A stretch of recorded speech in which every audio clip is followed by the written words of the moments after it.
In late 2024, Jong Un made a decision that would cost thousands of lives. He sent his elite troops to Russia to fight in Ukraine. But what Russia did with these soldiers is absolutely horrifying. Today, we're uncovering the full story of North Korea's deadly deployment to Russia and why Kim was forced to pull his troops back. In October 2024, North Korea was sending troops to Russia. Not just a few hundred, but approximately 12,000 soldiers. This included special forces units, 500 officers, and even 3 generals. These weren't just regular soldiers being deployed. North Korea sent some of its most elite forces troops who had been training for years, waiting for their moment. The deployment was secretive. They were given Russian uniforms and fake identities to hide the fact that North Korean troops were fighting in Europe. Russia didn't want the world to know they needed help from one of the world's most isolated nations. But the question everyone was asking, why would Jong Un send his troops to fight Russia's war? The answer is simple: money and modernization. Each North Korean soldier was promised a monthly salary of $2,000. In North Korea, where the average income is less than $100 a month, this was life-changing money. Soldiers were also promised membership in the Workers' Party of Korea,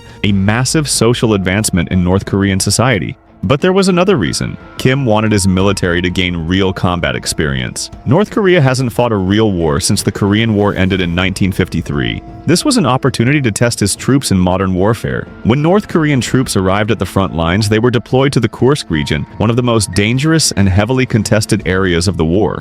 Russia didn't use these North Korean soldiers as strategic assets. They didn't give them advanced training or proper equipment. Instead, they used them as human shields. No artillery support, no air cover. Just waves of soldiers running straight into machine gun fire. In just 1 week of combat, over 1,000 North Korean soldiers were killed or wounded. By mid-January 2025, South Korean intelligence updated their estimates. 300 soldiers confirmed killed, 2,700 wounded. North Korea sent 12,000 troops. Within just a few months, nearly half of them were either dead or severely injured. Ukrainian Special Forces commanders reported that North Korean units were being wiped out so quickly that Russia had to constantly rotate new units to the front lines. The fighting was so intense that entire North Korean platoons ceased to exist within hours of entering combat. In mid-January 2025, according to South Korea's National Intelligence Service, North Korean units stopped all combat operations in the Kursk region. They had been pulled back. But why? The answer is obvious. The casualties were unsustainable.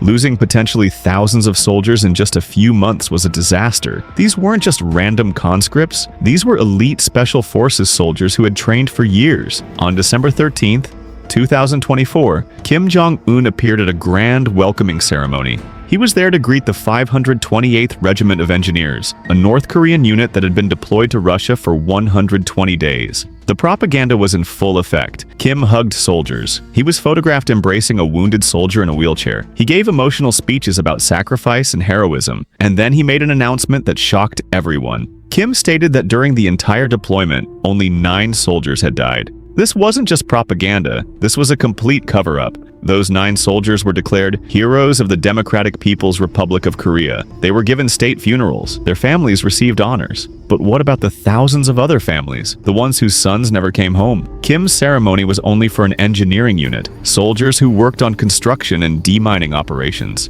These weren't even the combat troops who faced the worst of the fighting. The real combat soldiers, the ones who were sent on suicide missions, Kim never mentioned them at all. This story isn't just about military strategy or geopolitics. It's about thousands of young men who were sent to die in a foreign war, far from home. This is the real cost of dictatorship. This is what happens when human lives become nothing more than bargaining chips in international politics. Jong Un calls himself a great leader, but great leaders don't hide behind propaganda when thousands of their soldiers die. The world is watching, and the truth, no matter how buried, always finds a way out. If this video opened your eyes to what's really happening, hit that like button and subscribe for more untold stories from around the world. Drop a comment below. Do you think Kim will send more troops to Russia, or has he learned his lesson? Thanks for watching, and I'll see you in the next one.